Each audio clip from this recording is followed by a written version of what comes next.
అస్తవ్యస్త పరిస్థితులు, వరుస లీకేజీలు, పరీక్షా పేపర్లని బఠానీలుగా అమ్ముకొని సొమ్ము చేసుకుంటున్న విధానం వేలాది మంది విద్యార్థుల జీవితాలతోని చెలగాటం ఆడుతున్న దానికి వ్యతిరేకంగా, తర్వాత నిరుద్యోగం సమస్యతోని సతమతమవుతున్నటువంటి యువత విద్యార్థులు సుప్రీంకోర్టు చీఫ్ జస్టిసు కాక్రోచులని వ్యాఖ్యానించినటువంటి నేపథ్యంలో చాలా అవమానకరంగా, అహంకారంగా,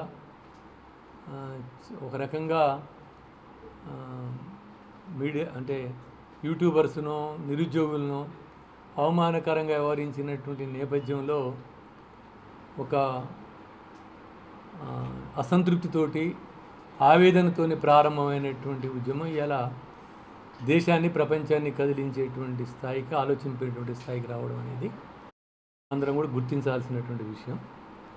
అని ఆ విద్యార్థులు నేను చలో సంసద్ అనే ప్రోగ్రాం తీసుకొని దాదాపు లక్షలాది మంది విద్యార్థులు స్వచ్ఛందంగా, ఎవరి తరలింపు లేకుండా, ఏ ప్రలోభాలు లేకుండా 14 సంవత్సరాల వయసు పిల్లల నుంచి 30 సంవత్సరాల వయసు దాకా వేలాది మంది స్వచ్ఛంగా కదిలిచ్చినటువంటి పిల్లల మీద అమానుషంగా, క్రూరంగా, దౌర్జన్యంగా, హిట్లర్ని మించినటువంటి ఫ్యాసిస్ట్ విధానంతో దాడి చేసి అమ్మాయిల వస్త్రాలు దించటం, అదేవిధంగా ఒక రకంగా పశువులను బాధినట్లు బాధడం,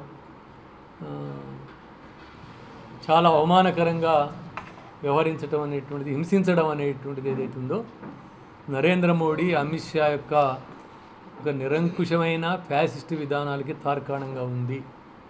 ఒక అసంతృప్తిని, ప్రజల్లో ఉన్నటువంటి ఒక డిమాండ్ని ప్రజాస్వామిక పద్ధతుల్లో పరిష్కరించడము, చర్చించడము, ప్రజాస్వామిక పద్ధతుల్లో వ్యవహరించడం అనేటువంటి దానికంటే కూడా ఒక రకంగా అసంతృప్తిని, ప్రజాస్వామ్యాన్ని ప్రశ్నించేటువంటి వాళ్ళని గొంతు నొక్కాలా అనేటువంటి ఉద్దేశంతో చేసినటువంటి చర్య అమానుషమైంది. వందల వేల మంది గాయపడ్డారు, కాళ్ళు ఇరిగినాయి, చేతులు ఇరిగినాయి, తలలు బలిగినాయి. కాబట్టి అట్లా ఒక రకమైనటువంటివి ఈ ప్రభుత్వం యొక్క ఫ్యాసిస్ట్ ముఖ చిత్రం అంతా నిన్న మన ఢిల్లీ వీధుల్లో కనపడింది అనేటువంటిది భావిస్తున్నాం. మా పార్టీ అక్కడ పాల్గొన్నది, ఇక్కడ కూడా తీవ్రంగా ఖండిస్తున్నది.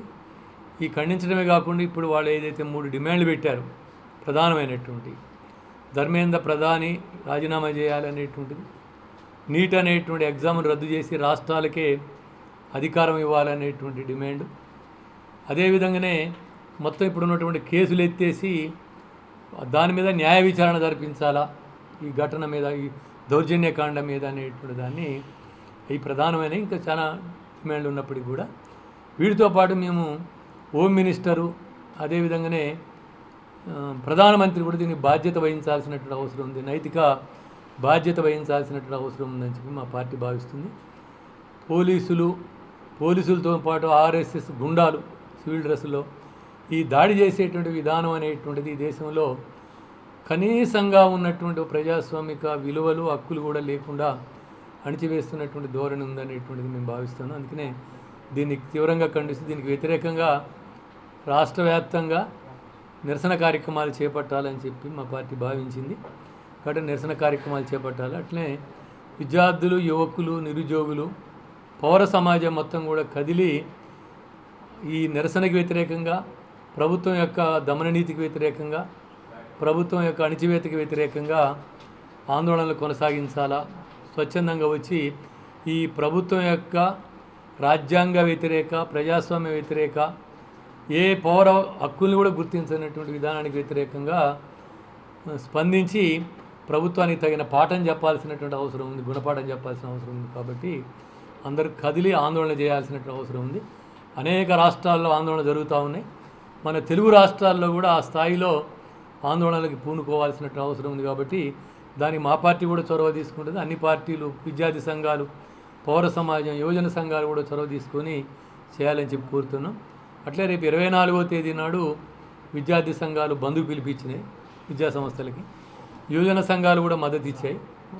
కాబట్టి ఆ బంద్ని విజయవంతం చేయాలనేటువంటిది కూడా మేము కోరుతూ ఉన్నాం మా పార్టీ తరఫున. అట్లాగే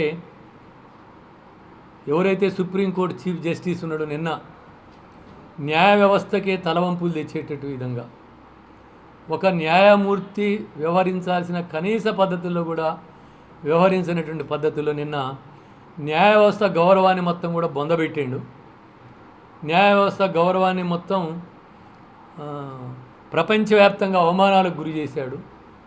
ఆయన మొన్నటి వ్యాఖ్యలకే ప్రపంచమంతా సిగ్గుతోటి తల వంచుకొని ఇలాంటి ప్రధాన న్యాయమూర్తి మనకు ఉన్నాడా అని చెప్పి భావిస్తూ ఉంటే నిన్న మాట్లాడినటువంటి వ్యాఖ్యానాలు పిల్లేస్తే దాని మీద వ్యాఖ్యానం ఏదైతే ఉన్నదో వినడానికి నాకు ఓపిక లేదు, నాకు తీరిక లేదు, టైం లేదు, అదే నేను వినాల్సినటువంటి అవసరం లేదు, నా టైం వేస్ట్ చేయబాకండి అనేటువంటి మాట్లాడితే వందలాది మంది వేలాది మంది అమ్మాయిలు అబ్బాయిలు యువకులు గాయపడి చిత్రహింసలకు గురైతే ఆ వీడియోలు చూడటానికి తీరిక లేదంటే అంబానీ ఆదాయాన్ని చూడటానికి ఆయనకి తీరిక ఉందా?